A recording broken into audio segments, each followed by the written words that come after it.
the weekend. Now, this very morning, I come with a message of hope, and I also come with, I come bearing good news. It's a Friday. What do you expect? And we're going to be having a very wonderful conversation, and I am really looking forward to this conversation. If you love to read, I indeed have some good news for you this very morning, and I am privileged to have a very important person on set. But I think what makes this person very important is the fact that she is a mother. But away from that, away from being a mother, she's a former professor at Makerere University. She's also the ambassador of Uganda to India, also accredited to other countries like Sri Lanka, Singapore, and several others. I was 2 years old when I learned that you may not be ambassador to only one country.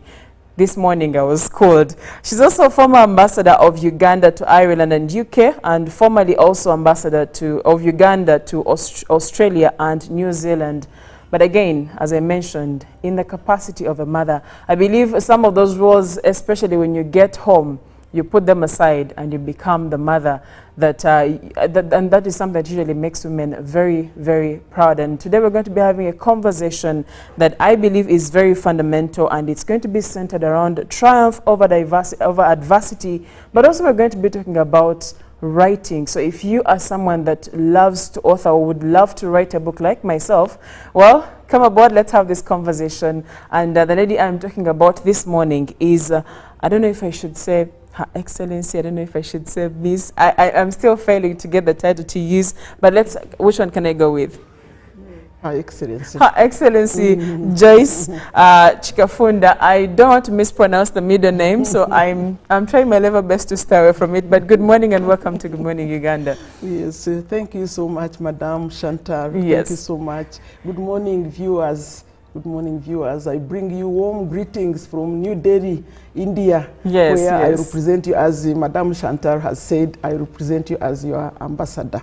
Good morning, thank you. And I would like to start by thanking UBC very, very much for giving me this chance to share the story of my life's journey.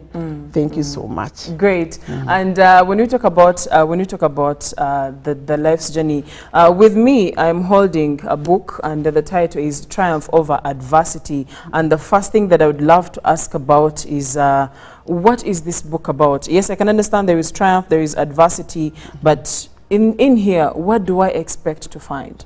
Okay, thank you. In this book, Triumph Over Adversity, it is my autobiography. It is the story of my life from the very day I was born in Bushenyi to now where I am as ambassador. The whole, what you can capture, as we shall be hearing, you can't capture everything, but the story of my life is documented here in this very book. Right. And what motivated you to feel like you should put out your story? Usually, people have stories that they don't want to tell, because probably they're embarrassed about them, or they fear the vulnerability bit. So what motivated you to put out your story in writing? This is something I'll have access to very many years from now. Yes, yes, you are right. Yeah, the motivation, actually, I thought of writing this story for about 10 years, but I didn't have, the opportunity, the courage to put pen to paper until about 3 years ago. I felt I had a story to tell on both sides, as Chantal said, on the academic side, on the professional side, but most important, on the social side, on the human side. I felt I had a story to tell, to share, and anyone, because my life had been really full of challenges, ups and downs, and I felt if I shared, somebody going through the same situation can be helped. I'm also thinking, what would make a story different and extraordinary, that it could be snippets that you feel this is something that if I put out probably would impact someone. If I put out, it would achieve some positivity in the world out there. Okay. I feel my story has 2 parts, where it has a lot of good and a lot of bad, but the 2 parts I felt would make it extraordinary. You look at a girl child Right. born in a rural area in western Uganda. Actually in a coffee plantation, to be exact. Specific. Yes, growing up in a poor community, a poor family of peasant farmers, you know, growing up and going to no other than Gayaza High School. Right. By then, in the 60s, it was the best girls' school Right, in that the is true. country. How does that, isn't that extraordinary? How does It that is. happen? Where does the money come from? Where? So all that is documented in there. And this same girl going to the university and getting a first-class honors degree, something that was very rare by then, In those years, and yes. even more rare for girls. So that part, I felt it was extraordinary. Of course, there are more rising to become a professor, rising to be an ambassador. All that is extraordinary. So that is the one side. But the other side, which I really wanted to shine a torch on, is the social side.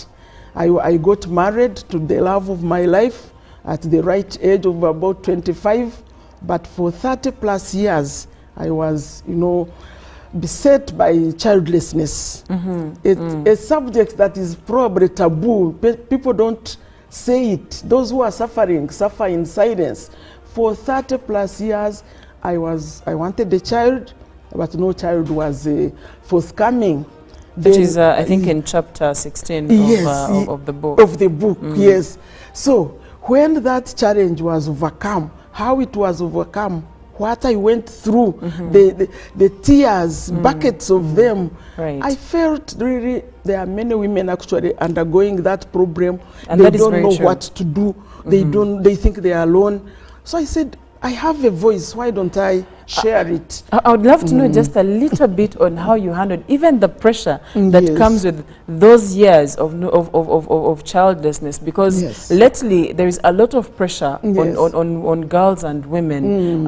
If you start hitting 30, the question is, what is wrong with you? Yes. You're barren, you can't give birth, and then the man will start, even your I would say your sweetheart, Yes. who should be defending you from the public, Yes. becomes a problem to you. So just a snippet into how you managed to even pull through from such a place. Chantal, I must tell you, it wasn't easy. It wasn't easy. It is maybe one of the most difficult, you know, challenges of women. There are many challenges. Of course, sickness is worse, but this one is really closed sickness. You become sad. But what really kept me going was my belief in God. I just held on to God. And God kept promising me that you will have a child. But the years kept going, and I said, God, when time is that going? is true. And then also, there is my guiding principle is never give up. Actually, that is the motto of Gayaza High School, where I went. It's called never give up, and I never gave up. I continued. And then, luckily, thank God, there are now modern technologies, modern medicine. Yes, Because and childlessness is a disease like any other. So there's now modern medicine. Methods as so well. I embraced that, and by God's grace, I was able to give a child at a good age of 60 years. 60 years, I carried my first child. You actually carried the my child, no first child. surrogates. No surrogate. Wow, at 60 years. At 60 years. Yes, so definitely this is why I think the question of what makes the story extraordinary. Yes, I'm now digging deeper into it, and I'm getting it. So a bit of what women out there can do, those who are suffering with childlessness. You've mentioned you believed and trusted in God. Yes, You've also mentioned that you used some modern methods. Yes. But then there is a woman out there who probably is not in position at this moment to manage. Some even find it hard to pray. Yes. And it's a challenge, much as we might think, how do you fail to pray? But it can happen to anyone. So what are some of the other things, especially when it comes to mental health? Because it can do a number on you when it comes to mental health. How does a woman handle something like that? Well, thank you. It's really difficult because there are two battles. You are fighting your own battle, but the society is also fighting with its own. It's making it worse. Right. You know, people talk about you, about your childlessness, not even backbiting in front of you, you know. Say, why can't you have a child? People can be so insensitive. That is you know, true, yes. as if you don't want a child. But what you have to do is to really be strong. You have to be strong, and maybe if it was possible to join maybe other groups of people having the same problem, and you share, I think that would support help. groups. Support groups, because these technologies I'm talking of are also not cheap. That so is true, yes. yeah, but people have, when you want something, you struggle. But mental health can be really, and you know, the society pushes you in a corner, bullies you, if I may use that word, that which doesn't help. Right. And the family sometimes, instead of supporting you, but if your family can be supportive. I remember my father-in-law used to tell whoever would be talking, he said, but do you think she doesn't want a child herself? Right. Bless his soul. So you have to have an inner strength. And there is a prayer I used to pray where it helps. Ask God to let you try and succeed. But if you are not going to succeed, give you the wisdom to know that it's not possible, because there's no point killing yourself over it. Yes, it's not going to happen. Yes. Right. I'm looking at bits and pieces of the book, and you're talking about the role of education in cushioning the pain of childlessness. Yes. Oh, those are the times I used to thank my father and mother, because as we started, it wasn't easy. Every beginning of school term, they would sell everything sellable in the home to get the school fees. Right. So I thank him very, very much. I thank my father. But above all, I thank God who gave him the wisdom.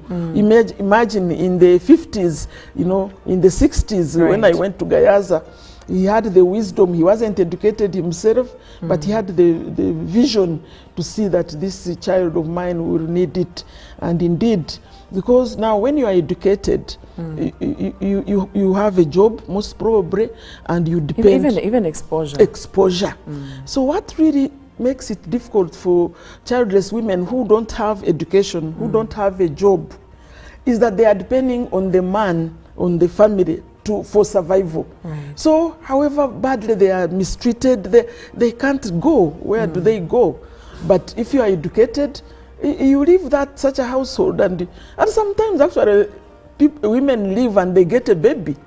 As I must tell the public, the problem can also be the man's. It's not always the woman, is true, yes, as they always say. But I must say, in my case, it was my problem, not my husband's.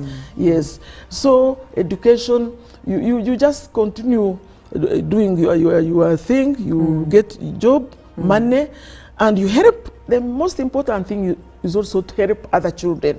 If you are a childless mother, love children, bring up it children. Will help fill a gap or a void that you could be having and I think God also looks at you and says, because me, I looked after about 15 children, some relatives, some not. And it doesn't fill the void, but it lessens. Right. And otherwise, people think, oh, but she doesn't like children. Maybe that's why God didn't give her a child, which is not correct, of course, but you also be kind. Live your life. Don't act as if it's the end of the world.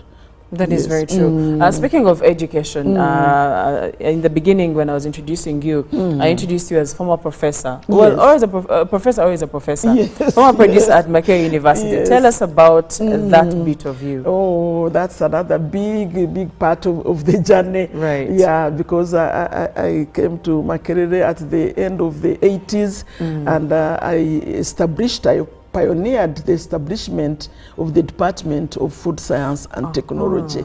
That department was new in Uganda. Nobody knew anything about it, but it produces human resource to add value to our agricultural produce, you know, like the food industries, something that was not there.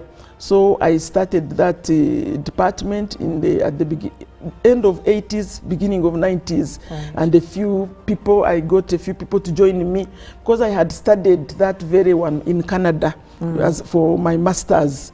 So I started that department and I nurtured it.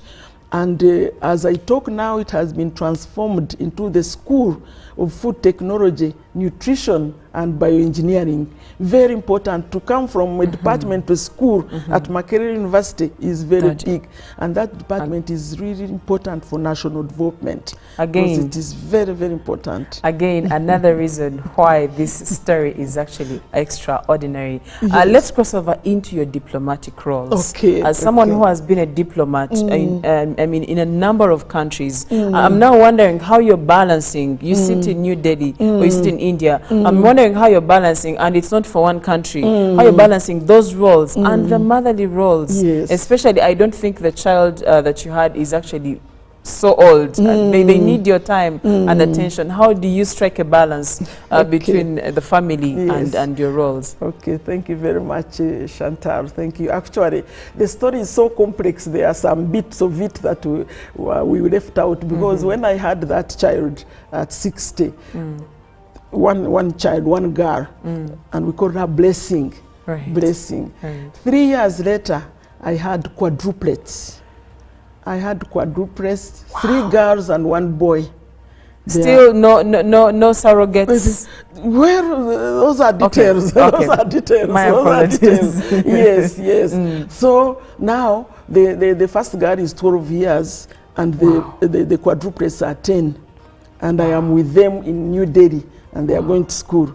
So it is challenging, but at the same time, the joy cushions. But let me first of all, on air, thank His Excellency, President Yoweri Kaguta Museveni, our dear President, because at that time, I was reaching retirement age for Makerere, and I had built that department, which has now become a school. And he said, Joyce, you have eaten enough chalk. Come and represent me where? In the United Kingdom, right. in Ireland. So that's when I crossed to become a diplomat and all the other countries you've mentioned. Right. Yes, it's a very interesting job, but my academic background prepared me well for it. It's very, very interesting, I must say.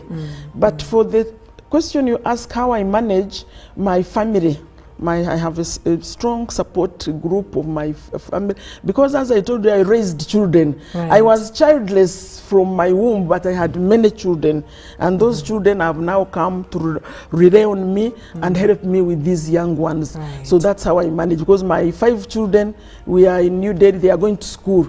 Most ambassadors at my age are dealing with their grandchildren. That is very When true. they see me, they say, this is your grandchild. I say, no, proudly, these are my children. Right. Yes. Right. Well, you have to be proud of it, because Yes. at any particular point when God blesses you, Yes. it is your blessing, you sit in it. It Briefly, let's just briefly cross over into, I am interested in authoring a book. And I believe there is someone out there as well who would love to, to author or to write a book. And I would love to know what are some of the words you would have of encouragement, probably, or even tricks that you would give someone, or where do I even start from if I want to author? Okay. Well, mine, actually, I had loved books. Even in my secondary school, as you've seen the book, I was better in the arts. I was good at literature. I would read a book and I could tell each page who said what, where, when. Right. So I think that also helped me. So if you have that in you later, of course, I decided to take sciences. As you see in the book, it was not easy for that time. My family wanted me to be a medical doctor. And of course, you can't be a medical doctor when you have taken literature. Your dad had a dream. He had a dream. Yes. So I always liked literature. I like watching these soap operas. So the writing was in me, but it wasn't coming out. I think those who write, they call it a writer's block, or is that when you have already started? But as I said, 10 years, I want to write, but it's not coming. But the first step is the most important. Okay. One day I was coming from Australia to Uganda. In that 14-hour ride, I had a notebook and I started writing. It was a 100-page notebook. I filled it. I asked for more paper. Ideas kept going. So you start. Don't hold back. Don't say I'm not ready. Write on a paper. Write where then later you can transfer it to a computer. But the important step is the first. And then the ideas will start flowing. And then this book took 3 years to write, even when it is a story of my life, which I know. And then you find a publisher. They look through, they say, this is a very interesting story, it is publishable, but of course it needed a bit of tightening, a bit of cleaning, and 3 years on, here we are with a beautiful. It's indeed a very beautiful yes, book. I think so. Speaking of now, the part where I would call it the light bulb moment. Yes. Personally, I do write, but usually short. So even anywhere you can write from, even in the weirdest of places that I don't want to mention, but even in the toilet seat, actually, you can start to write. Ideas are flowing. Ideas are flowing. So speaking of the planning, so I mean, speaking of the writing, so there must be a plan to launch this book. Have we launched this book? If not, when do we have this book launched? Okay, thank you for asking that. This book, we are going to launch it next week, actually, exactly 1 week from now. So that's next Friday. Next Friday, 23rd August, we are launching this book at nowhere other than Serena Hotel, our grand hotel in town. I felt it should be near town so that people don't travel far. At the end of the day, they are tired. So it's in the late afternoon, 5:30 on Friday at Serena Hotel. That's where we are going to launch it. And it's an open invitation, Chantal. To me or to everyone? To everyone.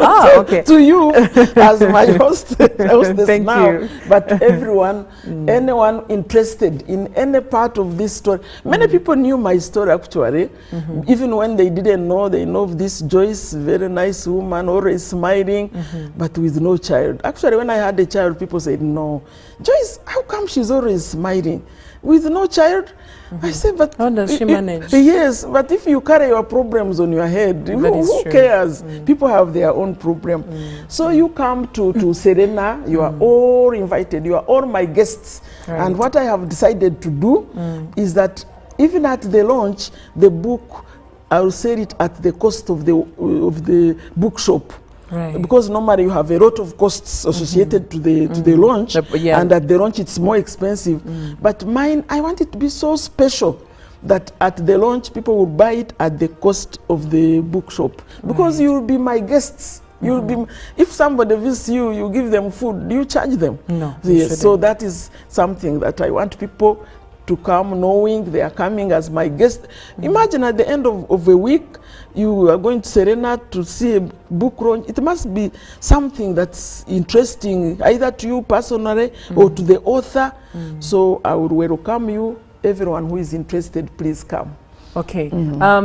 After the launch, we expect, or we hope, that this wonderful piece is going to be in it's going to be available. Yes. It could be in bookshops, it could be even any particular place where you choose to have it. So do we have already designated places where someone, those who may not be around to make it for the launch, where someone can walk in and purchase this book? Yes, that is the plan. I think as soon as after the launch, we would not put it there before, but soon after the launch, maybe the next day, the copies will be available in all the bookshops of I don't want to mention any, as it will be an advertisement, it will be all the bookshops in the country, and also in the, I think supermarkets also carry books. Some do. Yes, some do. So any outlet, because viewers, for this book, I wanted to reach far and wide, not for monetary purposes, but for it to help somebody. If somebody can pick something out of those adversities I had, and it helps him or her, young and old, to move on, to face tomorrow, I would be very, very happy. So that is why I wanted to to have a wide saturation. I'm told that Ugandans, our reading culture is low, but why should it be low? Yeah, we need to do better. We have to get and read, and interesting, we read books from other people outside. Now this is your own, the setting is ours, you know the situations. So if you read this book and it helps you can let me know. And those who want more copies can contact me. Right. I can get them more copies. Right. Yes, so I'll be happy. The golden question. Yes. The title of the book is Triumph Over Adversity. Yes. And my golden question to you is, to what do you attribute your triumph over adversity? Okay. I would say, first and foremost, my strong belief in God, Right. as I had said before. Without that, actually, you are lost. You can't just be there with. So I believed in God so much. And if you are close to God, He can even tell you, Joyce, you can look after other people's children. That's why I didn't give you children, and you move along. But because I was so close to Him, He could tell me, Joyce, You will have a I child. will have a child. You will have a child. I say, God, you mean these ones I have? Because they were so close also to me. He said, no, you are on from your womb. So believe in God is the most important thing, and believe in yourself. Believe in yourself that you can do it. You don't be influenced by people talking. People will talk all kinds of things, especially in that subject. They are ready to put you down. People, I was a professor and ambassador. They say, so what? She has no child.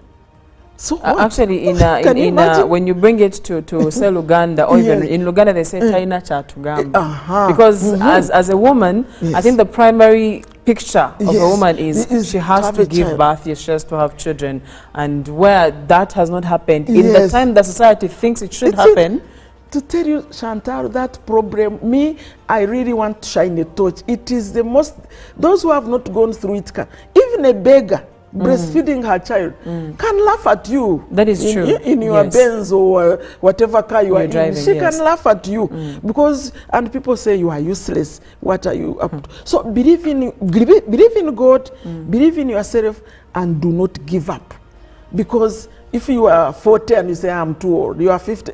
I gave birth at 60. So do not give up. But first and foremost, believe in God and surround yourself with good people. Be kind. My kindness is known by everybody. I was looking after children that I didn't even know. All my siblings, dear viewers, passed away. My 5 siblings, all. But their children became my children. I raised them. I think maybe God wanted me first to finish looking after them. Yeah, sometimes then after very many years, you understand why God did the things He did. Then He gave me mine. But be kind, be a good person to yourself, to others, and of course, above all, to God. Right, ladies and gentlemen, the extraordinary life journey of Ambassador, Her Excellency Joyce Chikafunda. I am still avoiding the middle name because I don't want to mispronounce it. Kakura Matsi. I must say that is my father's name. I had put me to school. I can't leave it out. Every time somebody's biting their tongue over it, I say, good. Kakura my father is saying yes, wherever he is. Kakura Matsi.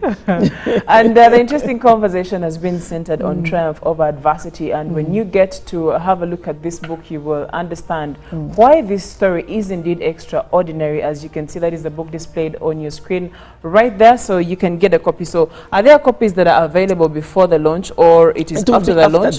After the launch. On Saturday, the copies will be available. But I can still get a copy on Friday at the launch. At the launch, you get a copy. I don't know, is it okay to say the price or no? Well, yeah, sure. It will be 50,000. 50,000, yes. That is at the launch. That's the price at the bookshop and at the launch. So it's actually good for people to come with that 50,000. Yeah, they come knowing. Yes. Well, Her Excellency, we have come to the closure of this show, and I would love to have your parting shot to someone out there. There is a girl out there who is probably trying to make her way through school. There is a girl out there there is a lady out there who is struggling to have kids. There is a girl out there there's a lady out there who is struggling to balance home and work, and they're stressed, they're frustrated. There's a girl out there, there's a woman out there who is who is suffering at the hands of probably friends or in-laws, or even the spouse, because they've not yet given birth, you're parting shot to this lady or this person out there. Yes. Well, I would say do not give up. Do not give up. Do not lose hope. And do not give in to people's, opinions. Don't be insecure. You be strong from inside.